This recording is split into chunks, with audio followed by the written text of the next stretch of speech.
al final saludando a la gente, pero el próximo domingo, Dios mediante, voy a estar ahí otra vez al lado de las escaleras eléctricas. Tenemos una visita muy especial entre nosotros. Es la persona responsable literalmente de la ceremonia matrimonial que me hizo pasar de la soltería, gracias a Dios, a la vida de casado. Y es la persona, yo diría que de las personas que yo haya conocido, quizás el hombre más influyente sobre mi vida por su testimonio como esposo, como padre, como pastor por 40 años, en fin. Estoy hablando de quien es todavía una fuente de sabiduría, de consejo para mí, mi pastor, mi amigo Rey Matos, su esposa Mildred. Pónganse de pie.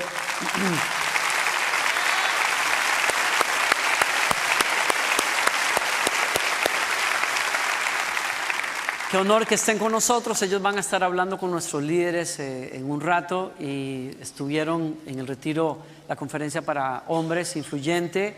¿Cuántos de ustedes estuvieron? Fue un tiempo extraordinario. Que se oigan, ¿no? Si ustedes la pasaron bien, ¿sí? Extraordinario, la verdad, lo que vivimos, lo que aprendimos, lo que escuchamos.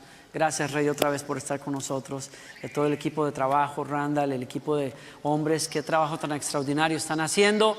Y los quiero invitar a que busquen cualquier evento que el Ministerio de Hombres está llevando adelante. Yo creo que nuestras vidas fueron enriquecidas de una manera impresionante. Quiero invitarle a que busquen su Biblia, por favor, en el Evangelio de San Mateo, el capítulo 13. Mateo capítulo 13, verso 54. Mateo capítulo 13, verso 54. Quiero hablarle por unos minutos hoy acerca de ser padres influyentes. Y estoy especialmente hablando, aunque quiero animar a los padres en general, estoy hablando hoy a los hombres que estamos acá, en particular. Que escuchemos esa invitación que Dios nos da a ser padres influyentes en la vida de nuestros hijos. La última vez que compartí con ustedes, hablé acerca de mirar nuestra familia con nuevos ojos, y me acerqué a lo que la tradición cristiana llama la Sagrada Familia.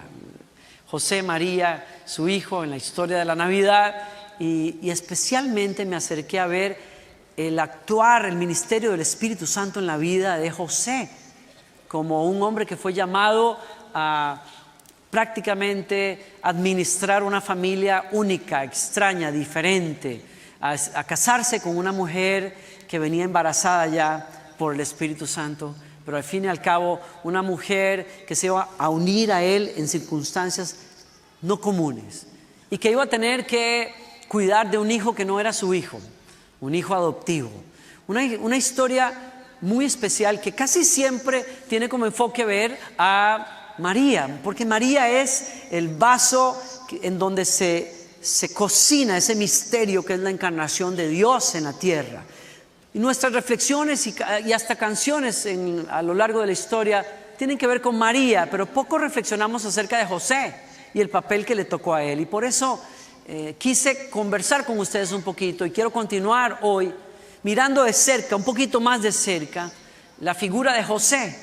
Es casi anónimo. Usted no oye de José excepto por la historia del nacimiento de Jesús, y después desaparece. Y hay una historia más por ahí en los evangelios, cuando aparece Jesús a los 12 años perdido en el templo, y cuando lo encuentran se nos dice que Jesús regresó y se sometió a sus padres, y es todo lo que se habla de José. Y después, cuando Jesús viene ya en su ministerio público, no se oye de José para nada. Se oye de María por aquí y por allá, pero de José no. Sin embargo, yo me hago la pregunta: ¿habrá sido José una influencia fuerte en la vida de su hijo? Porque cuando yo miro la historia de la Sagrada Familia, yo quiero saber, quiero encontrar bases para tomar para mí. Como cristiano, yo quiero encontrar en la Biblia bases para vivir mi fe, y entiendo que la familia como tal tiene su base en la enseñanza de la Biblia. Por lo tanto, hay que estudiar ahí a ver qué encontramos para echar para nuestro saco como padres, ¿no? Y como esposos. Y si tengo yo razón al pensar que los padres podemos ser una gran influencia en la vida de nuestros hijos, como nos enseñó nuestro pastor Rey ese fin de semana. Y entonces me acerco otra vez a la vida de José con la pregunta, y quiero que usted se la haga: ¿habrá José sido de influencia a la vida de su hijo adoptivo Jesús? Y entonces me encuentro un pasaje curioso. Cuando Jesús regresa a predicar a Nazaret, años después, ¿no?, que es su ciudad natal casi, ¿no? Fue criado en Nazaret, que es la aldea donde vivió su papá también. Acuérdese usted que José llevó a Jesús a Nazaret por temor al rey que estaba en el trono en ese momento, y entonces decide llevarlo allí, y el Espíritu Santo le confirma que exactamente ahí es donde tiene que criarse Jesús. Así es que lo lleva ahí.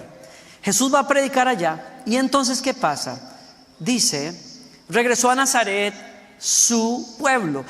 Cuando enseñó allí en la sinagoga, todos quedaron asombrados y decían, aquí está la parte interesante: ¿de dónde saca esta sabiduría y el poder para hacer milagros? Y se burlaban. Esa fue la reacción de sus amigos. El bullying es más viejo de lo que usted creía.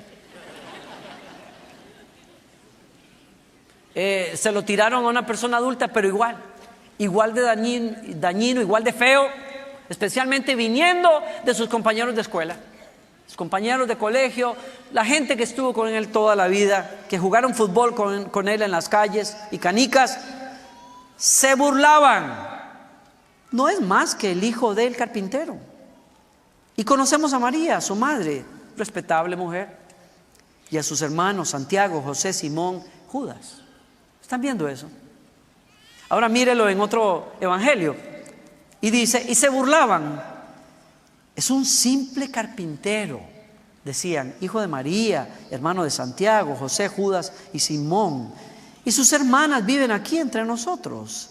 Se sentían profundamente ofendidos y se negaron a creer en él. Y aquí tengo mi respuesta. ¿Fue José una influencia fuerte en la vida de su hijo adoptivo Jesús? Y la respuesta a todas luces es sí. ¿Por qué? Porque la gente lo conocía por la profesión de su padre, porque Jesús era carpintero también. Decir carpintero, párese de un momentito, decir carpintero no es solamente, eminentemente trabajo de ebanista. Eran probablemente en la época de Jesús una especie de ingeniero civil, su papá y él. En el sentido más amplio de la palabra en el Nuevo Testamento, puede referirse a personas que construían puentes, levantaban muros, reparaban paredes, y póngale usted la reparación que usted quiera. Jesús era un handyman en el Nuevo Testamento. Su papá le enseñó todo lo que él sabía. Y entonces saque las conjeturas necesarias. ¿Por qué? Porque quiere decir que la persona con la que Jesús pasó más tiempo probablemente durante toda su niñez fue su papá. La persona que le enseñó a ganarse los chavos fue su papá. La persona que veló por la sobrevivencia de él en el futuro fue su papá, que le enseñó a hacer sillas y mesas y unas cuantas cositas más por ahí. Fue su papá el que le enseñó el valor del dinero, el que le enseñó el valor del tiempo, de llegar a tiempo, de cumplir contratos, de ser honesto en los negocios. ¿Fue quién? Su papá. Fue su papá la persona más influyente, aunque el Nuevo Testamento se niega a mencionarlo más, pero en una forma poética y maravillosa nos dice a nosotros que a Jesús lo llamaron el Josés. En el hebreo, en el griego, cuando se refirieron a este, es el carpintero. El texto original dice, es el Josés, que quiere decir el hijo del carpintero, el carpintero igual que el carpintero. De tal palo, tal astilla. Este es el mismo, de la misma estirpe de su papá, José, el carpintero. Y a mí me dice que José se tomó el tiempo de marcar a su hijo, dándole trabajo, enseñándole una profesión, estando allí para él, cuidándolo, enseñándole a ser hombre. Fue José la figura más influyente en la vida de su hijo, y ese es el plan de Dios para todos nosotros. Dios quiere que los hombres que estamos aquí seamos la figura más influyente en la vida de nuestros hijos, que seamos los que le cambiamos la vida a nuestros hijos. Señoras, no se queden fuera de lugar, no se sientan fuera de lugar, por favor, porque ustedes tienen un lugar maravilloso. Sin ustedes no estaríamos aquí. Ya con eso se los digo todo. ¿Sí? Con eso se los digo todo. Y a ustedes les debemos los cachetes y otras cosas más que tenemos los latinos y que lucimos muy bien. Traemos unas cuantas tortillas por dentro, gracias al cuidado y los mimos de una mamá. Y benditas mamás, benditas mujeres que trabajan duro, que son valientes, que son esforzadas. Nadie cuida, nadie abraza como una mamá, nadie cuida en la enfermedad como una mamá. Bendigo a todas las de ustedes que son mamás. Pero el plan de Dios para nosotros los hombres es que la figura más importante en nuestra vida no sea mamá, sino un hombre. Porque solo un hombre puede hacer a otro hombre. ¿Me están escuchando? En el plan de Dios en la Biblia, solo un hombre forja hombres. Solo un hombre forja hombres. Solo un hombre puede enseñarle a su hombre, a su hijo, a ser un hombre, a manejar el tiempo, a manejar la responsabilidad, a manejar el trabajo, el valor de las amistades, a saber tratar a una amiga, a saber tratar a una esposa, a saber amar a una esposa. Solo un hombre le enseña a otro hombre cómo ser un verdadero hombre en la vida. Ese es el mensaje que de una manera brillante, espectacular, mi pastor nos compartió este fin de semana. Yo no puedo ni intentar acercarme a eso. Ahí lo dejo a él y su grabación. Y si usted quiere escucharlo, pide la randa, la copia. Pero es lo más cerca que yo me acerco a la sabiduría que tiene este hombre para hablar del tema. Pero ese es mi mensaje hoy. ¿Por qué? Porque está en la palabra de Dios. Jesús el carpintero fue el sello de su papá adoptivo. No hay figura más importante, según la Biblia, en la vida de un niño que su padre. No hay nadie que lo pueda llevar a las esferas de madurez en la vida como su padre. Usted es imprescindible, papá, que está aquí. Usted que me está mirando por televisión es imprescindible. Usted es imprescindible.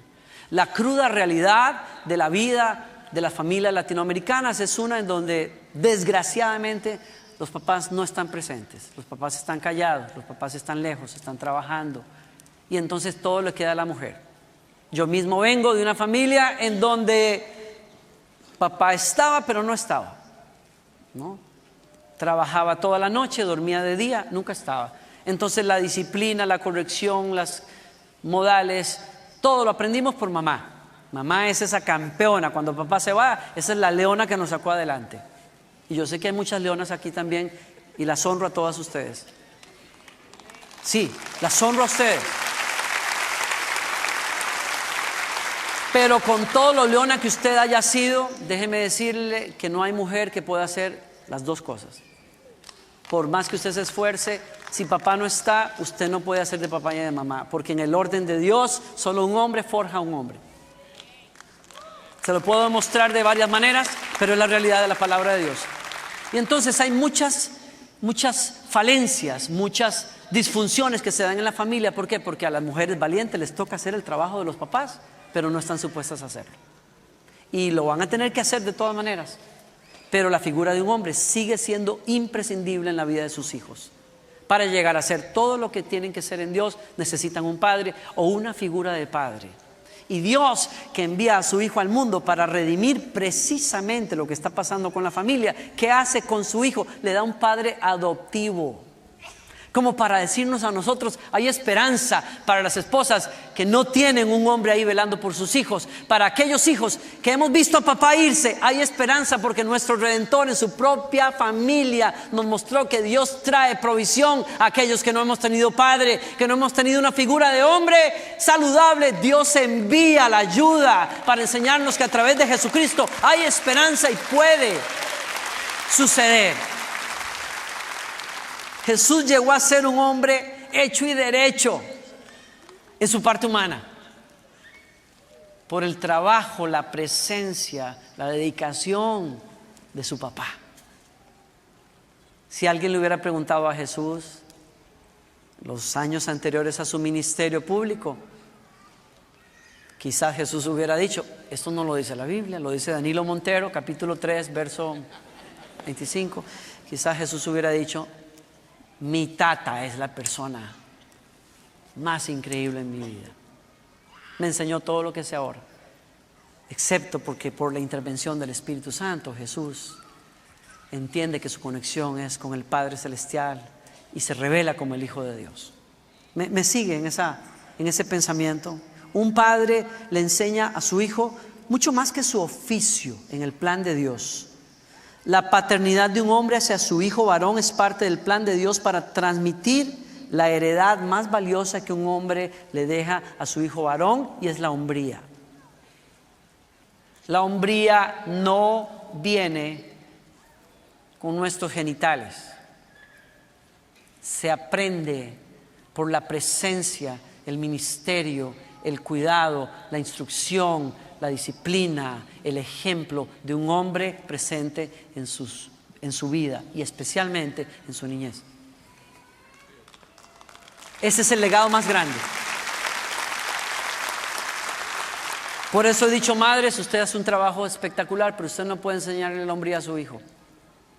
Solo un hombre le puede enseñar a su hijo lo que significa ser un hombre. Y por eso a usted no lo podemos reemplazar. Yo quiero rogarle en el nombre del Señor que usted tome ese lugar como papá. Aunque usted diga, nunca lo he hecho, no lo vi, Dios le puede ayudar a usted a hacerlo en el nombre del Señor, en la vida de sus hijos. Por tarde que sea, el pastor Rey Matos nos contaba de un hombre ya en sus más de 60 años que cuando lo escucha a él enseñar, le dices, parece tarde para mí, pero cree en el fondo el mensaje que el pastor le comparte, y entonces hoy en día está llamando por teléfono, primera hora en la mañana, a cada uno de sus hijos y los bendice por el teléfono. Ya es un viejo, son viejos, pero él dice, no me importa, te bendigo, voy a hacer lo que nunca hice todos esos años, voy a bendecirte, voy a marcar tu vida con la presencia y la palabra de Dios y una oración. Nunca es tarde. Me encanta esa historia. Nunca es tarde para tomar nuestro lugar. ¿Está aquí conmigo todavía?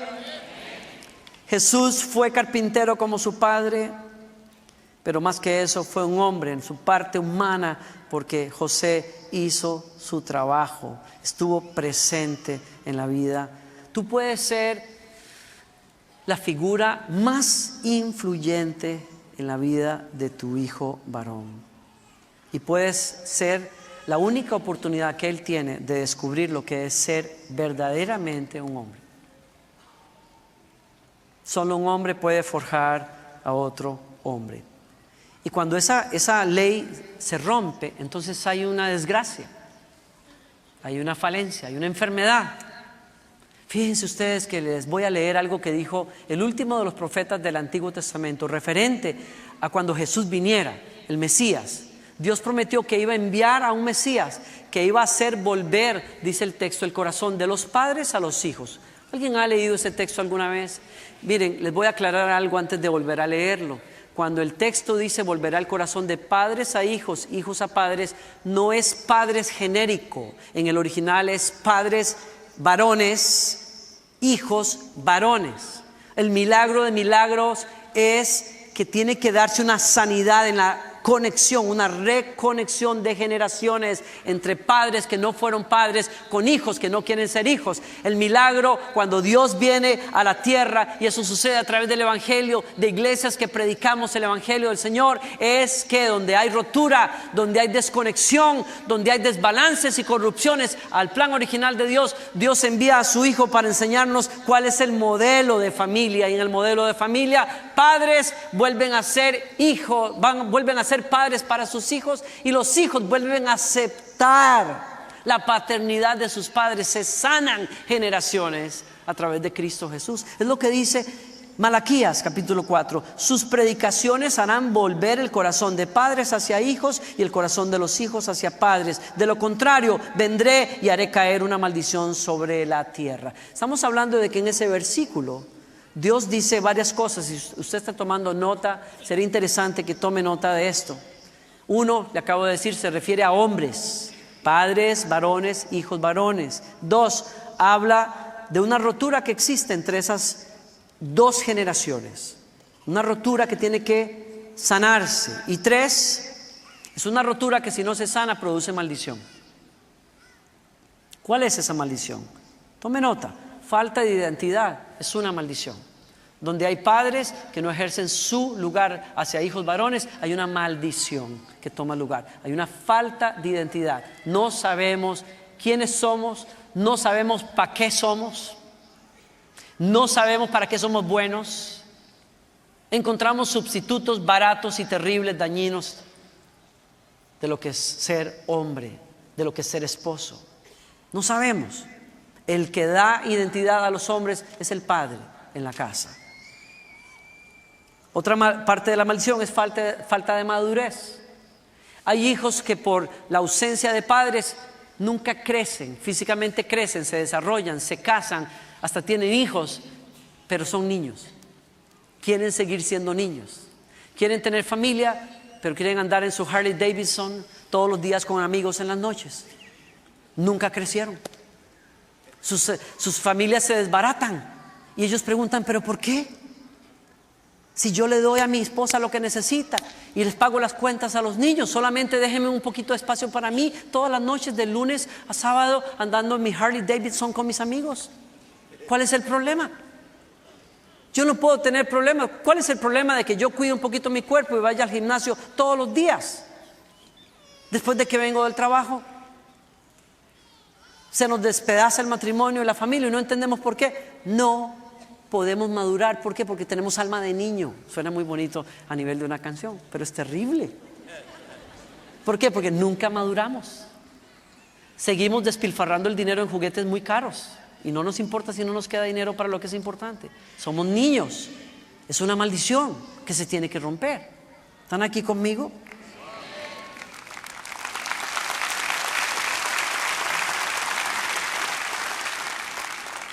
Una generación desconectada de su papá es una generación que no puede conectarse saludablemente con sus esposas y sus hijos. ¿Por qué? Porque no lo vieron.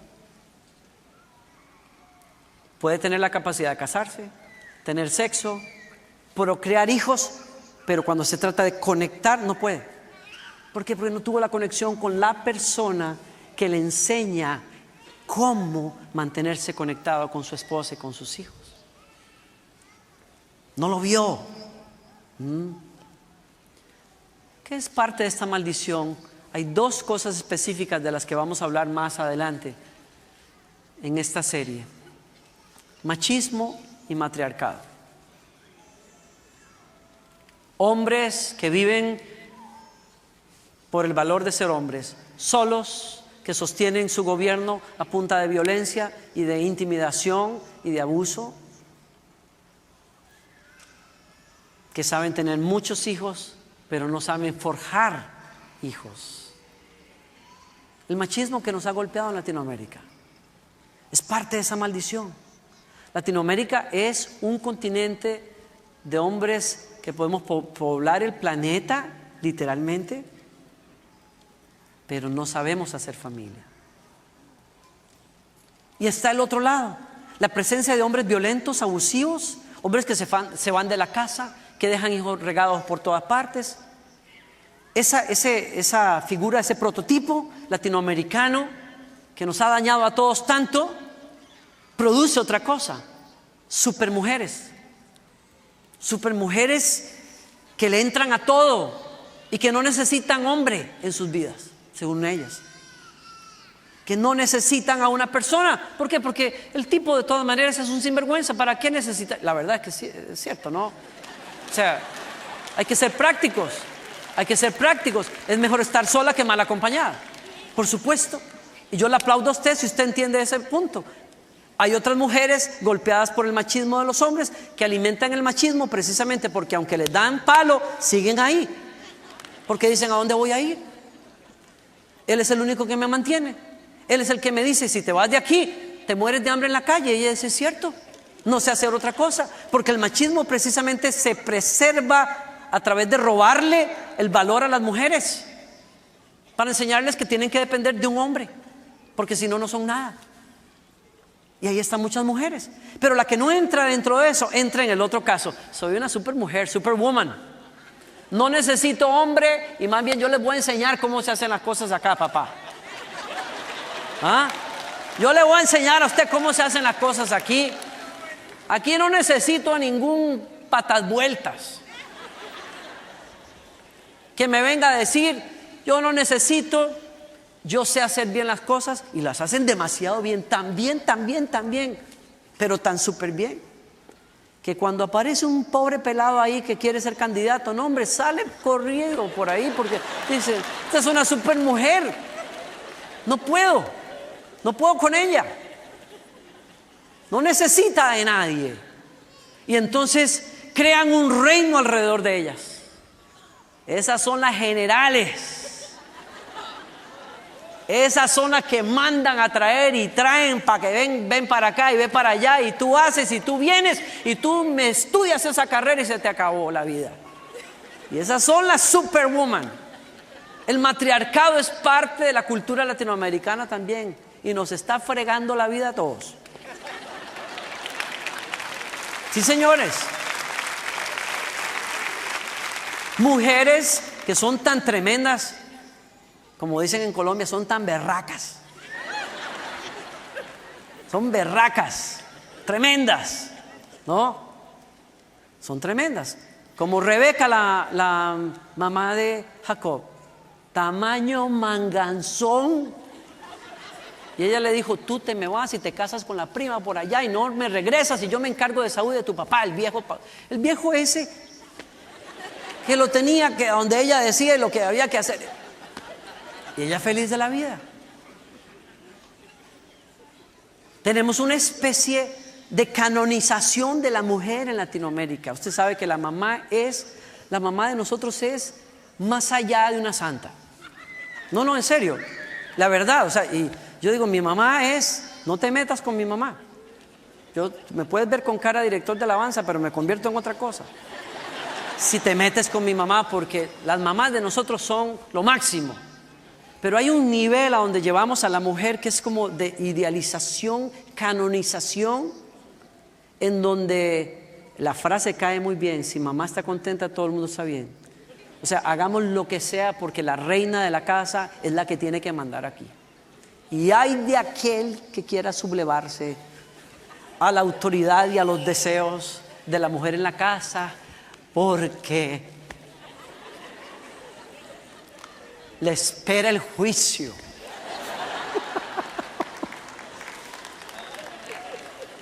Perdonen, vamos a hablar más de eso en el futuro, pero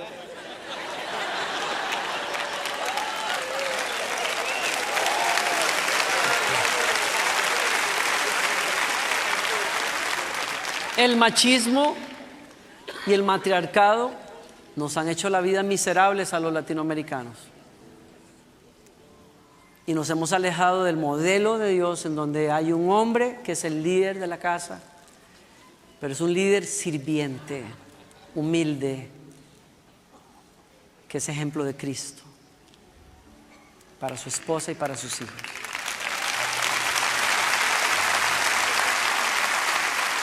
Entonces, Dios mío, ¿qué hacemos nosotros para que esa maldición se rompa? Tenemos que volvernos a el modelo de la palabra de Dios. Y en ese sentido, los hombres tenemos que hacer las de José. Nuestra familia no es perfecta, la de José tampoco era. Tenía una mujer que venía embarazada, tenía un hijo que no era suyo. No era perfecta. Bueno, como todo el mundo dice, la familia dice que es perfecta. No hay tal familia. Pero José, ¿qué hizo con su familia? Los trató como tesoros, se convirtió en un guerrero por ellos, tomó decisiones guiado por el Espíritu Santo para buscar el bienestar de su familia.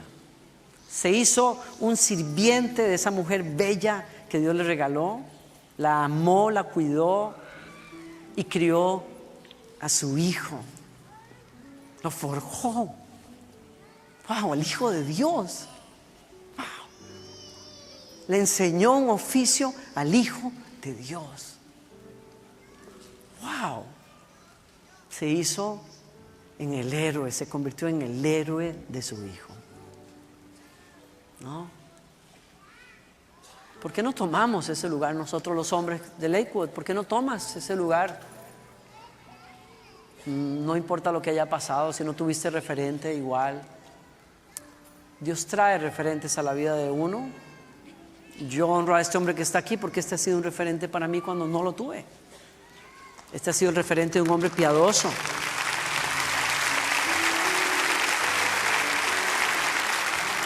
Usted me dice, pastor, qué bonito mensaje, me lo hubiera dado hace 10 años atrás cuando tenía esposo. Ojalá le llegue por internet el mensaje, se lo voy a mandar.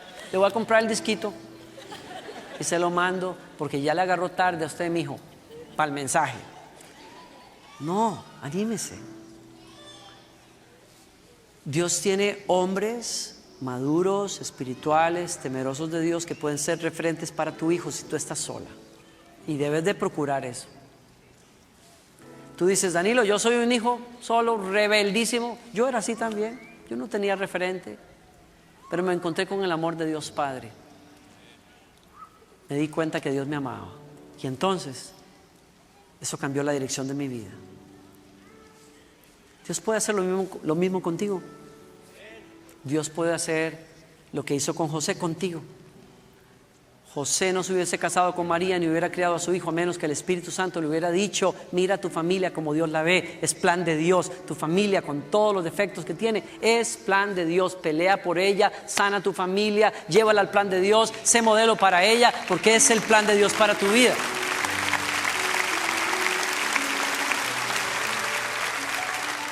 Mujeres preciosas que están aquí, hablamos de ustedes en otro día, ¿sí? Las bendigo en el nombre del Señor. Y si usted por ahí dice, pues yo algo de eso que dijiste, como que me relaciono, pues bueno, dele el lugar que le tiene que dar a su esposo y a los hombres de Dios que hay en su vida. Suelte las riendas, bájele un poquito o bastante y busque el modelo de Dios en su vida. Que cuando usted está sometida a un hombre piadoso, usted va a florecer de una manera preciosa y va a ser el reflejo de la gloria de Dios también. Dele a su esposo ese lugar, hónrelo como líder en su casa. Y yo ruego a los hombres que estamos acá que aceptemos el reto de ser como José, hombres influyentes hacia nuestros hijos, especialmente hacia los varones. Voy a hablar de las niñas después, o de ser influyentes con ellas, pero mi punto es hoy, sé la figura más importante y más influyente en la vida de tus hijos. Pasa tiempo con ellos, ora con ellos, disciplínalos, modélales lo que quieres que ellos lleguen a ser un día. Y la gracia de Dios te va a permitir que esa generación se sane. Pónganse de pie, por favor. ¿Recibes esta palabra esta tarde?